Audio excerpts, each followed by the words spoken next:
Hey there, it's your friend Phil here, project management trainer and coach. How are you doing today? I hope you're doing great. PMBOK Guide 6th edition came out this morning. Panic's breaking loose. People who do not know what this is all about are saying, Phil, do I need to keep studying the 5th or the 6th? Well, the exam is still based on the 5th, folks. So don't start studying the PMBOK Guide 6th edition. Hey, here's some advice from someone who's been there, done that. And what I mean by been there, done that, I found myself studying the PMBOK Guide 3rd edition instead of the 2nd edition. So the exam had not changed, and I found myself reading a new PMBOK Guide. I didn't know any better. I thought I needed to read the most current version. No, you do not need to read the 6th if your exam is going to be taken before the new year comes in, or before the date that PMI is yet to announce. So PMI is going to announce a date for the exam. So until the PMI announce that, you have no business reading the 6th edition, folks. The only people that I want to catch reading the 6th edition right now are those people who know for sure there's no way I'm going to take the PMP exam, before Q1 ends. Those are the people who should be taking a look at the 6th edition. So if your exam is between now, September 6th, and December 31st, you shouldn't be studying the 6th edition. And if your exam can be taken before the date that the PMI is yet to announce, I wish I knew the date, but I don't, and the PMI haven't put that out, but when they put out the date, ask yourself, can I get certified before this date in Q1? For example, if they say it's February 28th Q1. Then if your exam is taking place February 27th, you still should be reading the 5th edition. Or if they say it's at the very end of Q1, which everyone hopes it will be, right? So if it's March 31st, if your exam is on the 30th of March, you should be reading the 5th edition. I hope that makes sense, because I don't want you reading the wrong PMBOK Guide. Lots of you have been studying. You're trying to amp up, you're trying to get swole in the PMBOK Guide, trying to bulk up. Please don't spoil it by studying the wrong stuff, right? So anyway, today I'm going to be sharing with you some tips and tricks, for you who need to get certified on the 5th edition. I'm going to share some tips and tricks with you on how to get certified. Now, these are very practical tips, folks, but they're going to help you. Many of you have been whining, I want to take the exam. Well, what are you doing? What are you doing? I'm going to share with you some lessons learned from my PMP exam champions who bulked up, who got swole, and killed the exam. In fact, 2 of these students got 5 proficients. Now, I know it's all about above target and on target and so on. The convention has changed a little bit, but these guys were at the topmost level when they took the exam. 2 people I'm going to share with you their lessons learned, and someone else who had 4 proficients as well. I'm going to share his lessons learned with you. So let me start with my own practical tips here. How about that? Let's talk about a study plan. You want to get certified on the 5th edition? Do you have a study plan? If I came to where you study, will I be able to find a plan? Will I be able to find a thought out plan from getting to point B from point A? If you don't have a plan, then stop whining. What are you doing? You're wasting your time. It gets me so mad to see people spending money. A lot of people spending money on PMP exam training. Look at where they are. They're still in the same old point A. They've barely moved. But these are people that have forked out thousands of dollars. I want to go to a boot camp. And then you go to the boot camp, and then you finish the boot camp and you do nothing. How are you going to get certified? First tip, have a study plan. Stick to it. When it hurts, keep going. Kick yourself out of the bed, out of the seat. Go to a place of non-comfort where you can study. For me, it was the library. Every weekend, unfailingly. And also, every day of the week at work, I would either go to the cafeteria, I would go to maybe like a Starbucks or somewhere. I would just take myself out of work and immerse myself in the world of the PMI, the PMBOK Guide, for 1 hour. Or I would take quizzes. Hey, what of these things are you doing? You tell me you want to get certified. I don't see it. I'm challenging you because you're going to be here this time in 4 years saying, Phil, I want to take the exam. Hey, I don't want to hear excuses. I don't want to hear excuses. If you don't have a plan and you're not working the plan, you shouldn't be thinking of taking the exam. Some people say, Phil, I don't have time to read the PMBOK guide. Okay, do you have time to read a study guide? Because if you're trying to get certified and you are not studying, don't rely on dumb luck, because you will not pass the exam. You got to carve out time to get swole, folks. You got to get bulked up. You got to put on that PMP muscle. This is not for lightweights. You can't go in and say, I'm going to go fight the exam, and you're lightweight. You've not bulked up. PMP exam is a beast, and you want to face a beast without getting swole? There's no way you're going to do it. Bulk up, folks. So your study plan has got to be spot on. Step 2, reliable self-study routine. Some people say, I'm going to go for a boot camp. Do you think going for a boot camp is the only factor in your success? You're joking. If you think that going to a boot camp is going to help you beyond anything else to pass the exam without you putting in some work yourself, you're joking. I was speaking to my colleague Emily, and we were talking about how long it actually takes people to pass the exam, and we came up with a figure of 100 to 200 hours for people to go to classes, study on their own, take mock exams. Take mock exams. Did you hear that? Someone said, Phil, I want to take the PMP exam, but I don't have time to take 4-hour mock exams. What is wrong with you? How on earth are you going to run a marathon if you haven't even practiced a half marathon? Some people are looking for some namby-pamby 20-question, 10-question quizzes. Do you really think that's going to help you get swole and bulked up? Do you really think that's going to develop your stamina? You know, it's not going to help. Taking tiny little peanut quizzes, Mickey Mouse quizzes, 20 questions, 10 questions, 25 questions. If they do 50 questions, they think they've done a big thing. No, you've not. We got people taking 200 question tests, 200. Let me share a few lessons learned here with some of my students. So let me talk about Kelly's lessons learned. So Kelly Canada, awesome student, got 5 proficients. Let me talk about what she said about her studying. The PMP Prep Camp 2017 module was time consuming. I did a chapter a day. So this student was reading a chapter a day. Very repetitive, but it helped me get the content down. She also got the slide decks from the classes. And then she did something called the 2020 vision quizzes. She said after I did a prep camp chapter module, so after she watched the videos, she said I would follow it up with a 2020 quiz. And the 2020 quizzes are the most miserable quizzes on earth for the PMP exam. Very few people actually pass them. But this student stayed on the quizzes.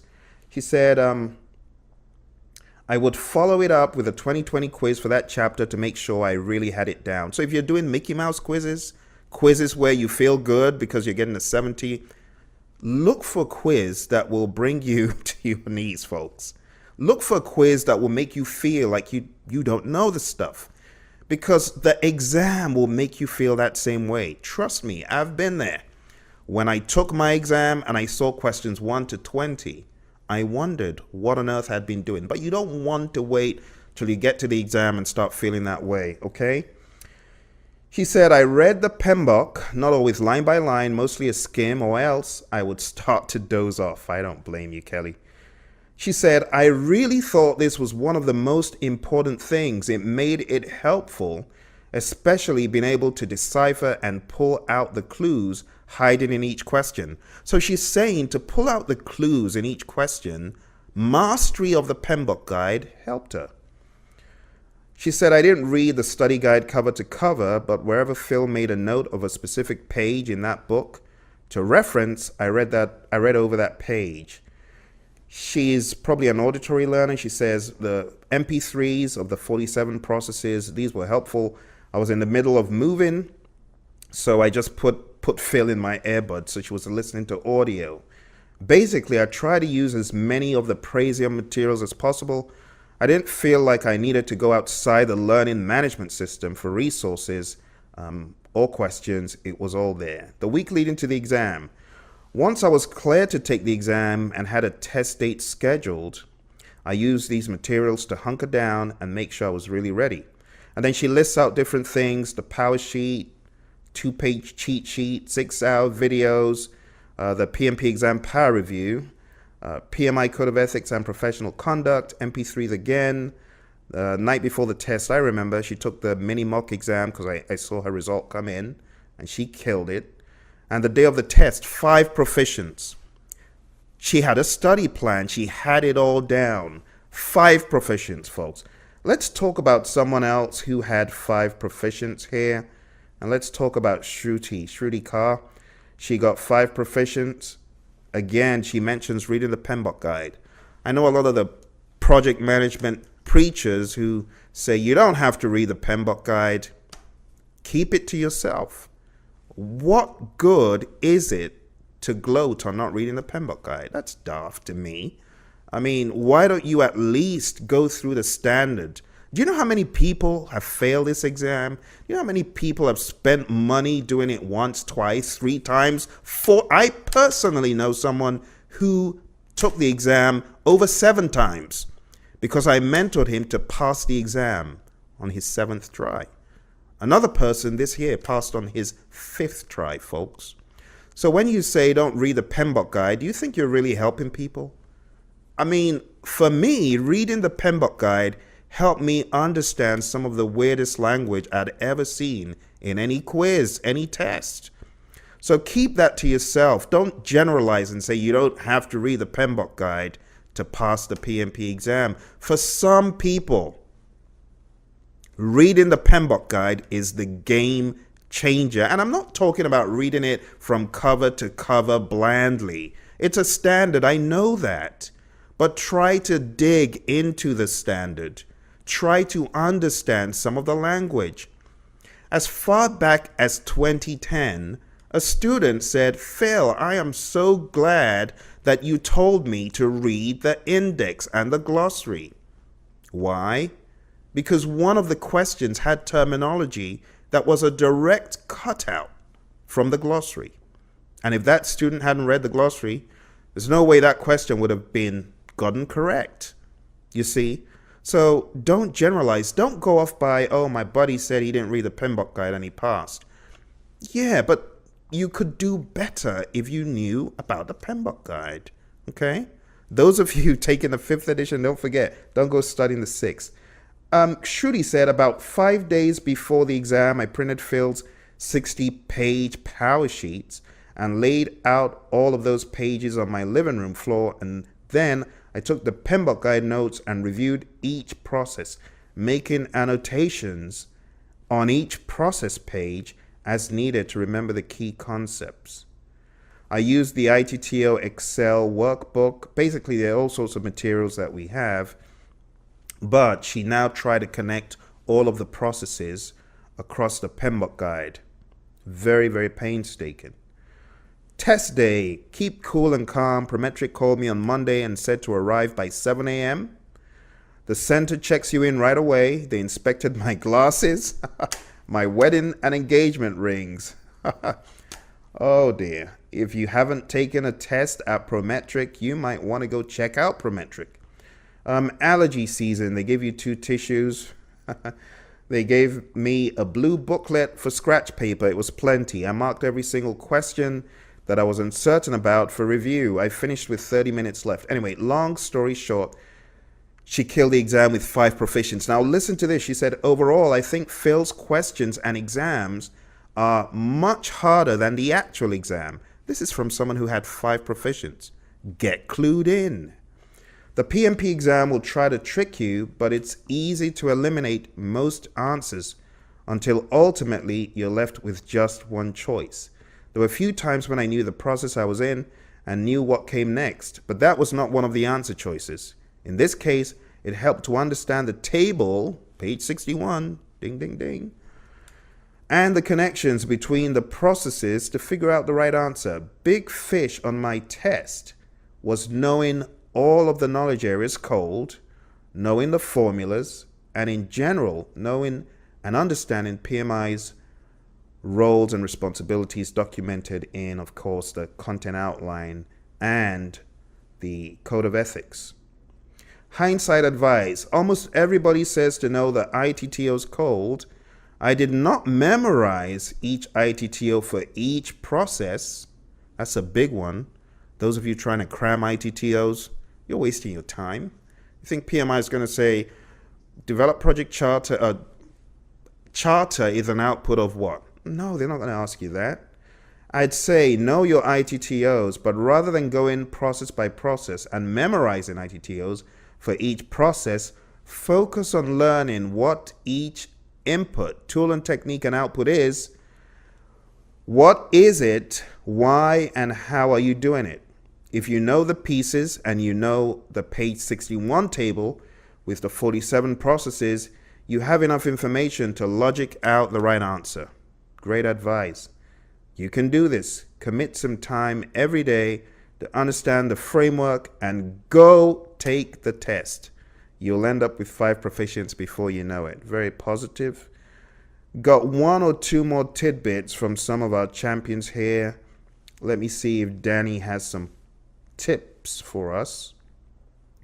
And Danny is another of our students who aced the test with 3 proficients. So he says, knowing I had only a weekend and the first half of Monday to cram, I decided not to bring in any outside materials. Some of you are using too many materials. Some of you are loading up on books from Amazon. You can't even read one of the books. You're loading up on 4 or 5. You're going to end up being confused. Now listen close. As long as you have vetted and validated that whoever you're taking the training with is not doing something dubious and it's not just throwing out information into a book without really knowing what they're teaching, you shouldn't be too concerned. And you shouldn't start looking for materials from all across the globe. You know, stick to one set of materials. Don't go overboard by throwing in materials from every source under the sun. He said just the PMBOK guide and Phil's printed and online resources is what he used. He took the 2020 vision quizzes, took dozens of page notes, wrote out the 47 process cram sheets based on the PMBOK guide. On Sunday, reviewed the details to the cram sheets, committed the formulas on page 61 to memory, did a running list of anything, tools, techniques that I wasn't sure about. And on Monday, he said he went early to work, reviewed the cram sheets, checked off all the items that were his weaknesses, and he felt like a nervous wreck, but he knew he was ready to go. Anyway, long story short, 3 proficients. So why am I sharing this information with you? Because I'm getting really, really concerned that many of you who started off on the 4th edition and are now in the 5th edition are going to come up with another lame excuse for not getting certified. You can make all the excuses you like, folks. It's not going to go away. Some of you need the PMP exam, right? You need the PMP cert under your belt to go to that next level. I was one of those people. I knew that I needed to get certified. Salary wasn't that good, rather low.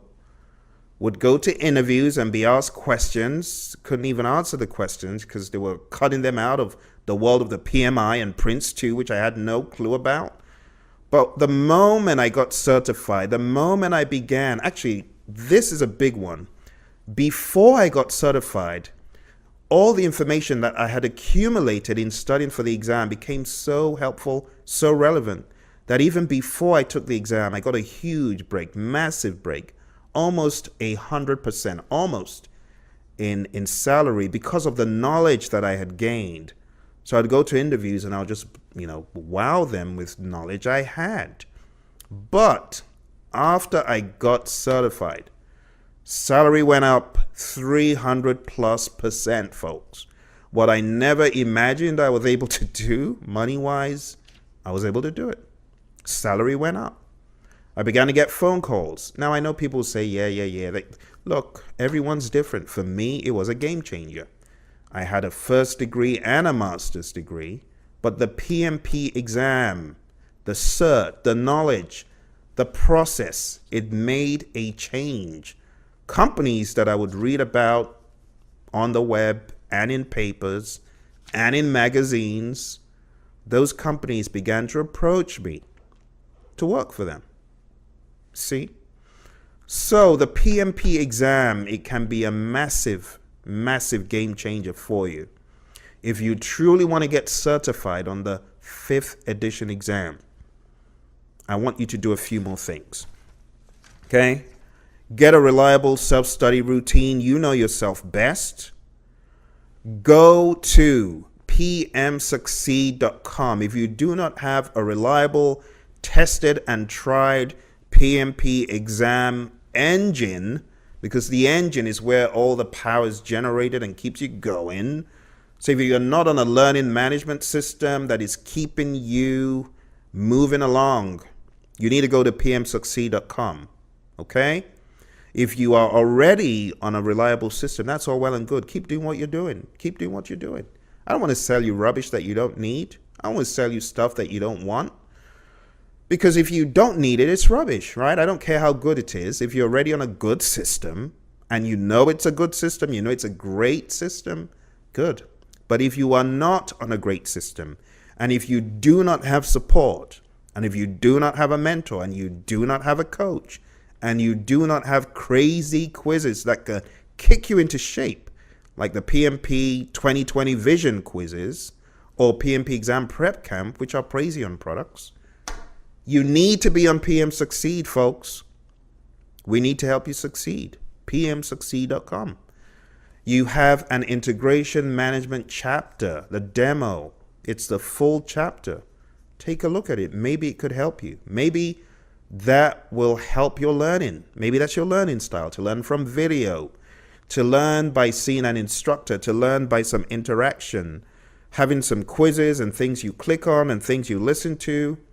Maybe that will help you. pmsucceed.com. Second to the last point, get swole. Get swole. What do we mean by get swole? Get bulked up. Get that muscle all over you. Become a beast. Become a beast in your own right. Because a PMP exam is a beast. So it takes a beast to kill a beast. You got to get swole. Get bulked up. Get bulked up. Do those bench presses. Do those curls. Do those curls, folks. Do your cardio. A lot of people don't want to do their cardio. They want to go face the exam. You're going to run out of gas. You're going to run out of stamina. That's what's going to happen. You're going to fall down even before you can pick up a sword to take on that beast. So you have to get swole. How do you get swole? Daily routines again. Daily routines. But a lot of people, they think that they could go face the PMP exam by being all lean and cute. No, you can't. You can't. The exam is a beast. The exam can come from any angle. You could prepare all day long for earned value, and earned value doesn't show up the way you thought. You could prepare all day long for Maslow's and McGregor's, and you don't even have a glimpse of those. You could prepare all day long for things that you think will be on the exam, and you get in and it's like a mystery. It's like, am I in the wrong place? No, you're not. You just didn't get swole. You're not bulked. You're lean. You're lightweight. You're lightweight. Now, I'm not saying develop fat. Getting swole is not fat. Pure muscle. Get bulked up. Pure muscle. Last but not least, compete. So after you've gotten swole, you're all bulked up. You look like a muscle-bound freak in the world of the PMI, right? You got all those muscles bulging up everywhere, bulging out of, everywhere from head down. Compete. And by compete, I mean take quizzes. Quizzes, folks. Quizzes that are worth their weight in gold. I'm not talking about namby-pamby quizzes.